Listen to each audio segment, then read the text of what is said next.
Bon mercredi, les taux d'occupation dans les urgences de la région continuent d'exploser.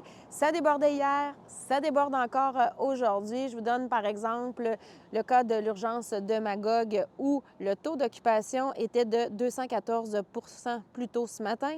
Il était de 140 à Grimby et de 129 à l'hôpital Fleurimont.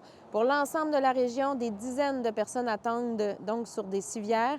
Le CIUS de l'Estrichus vous conseille, dans les cas de problèmes de santé non urgents, d'appeler la ligne d'InfoSanté, de consulter votre médecin de famille ou encore un pharmacien. Maintenant, il y a ma collègue Christine Bureau qui s'est rendue dans un hôpital américain du Vermont où travaillent des Estriens qui habitent ici, dans la région.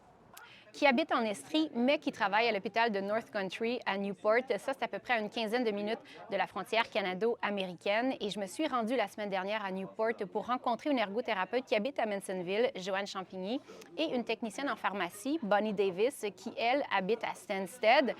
Toutes les deux ont des réalités assez différentes, une histoire différente aussi, mais ce qu'elles ont en commun, c'est qu'elles travaillent toutes les deux à l'hôpital depuis une trentaine d'années maintenant. Elles adorent leur emploi. Elles ont trouvé là-bas de la flexibilité, une grande autonomie, un grand sentiment d'appartenance et il n'y a pas de temps supplémentaire obligatoire.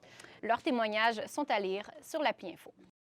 En terminant, je vous parle de vos habitudes de recyclage parce qu'il y a du nouveau à compter d'aujourd'hui. Donc, la consigne qui passe de 5 à 10 sous pour les contenants en aluminium et tous les contenants de boissons en aluminium sont maintenant acceptés. On pense aux canettes de jus, du jus de légumes ou encore les canettes d'eau pétillante. Là-dessus, merci d'avoir été là. Je vous dis à demain. Bye bye.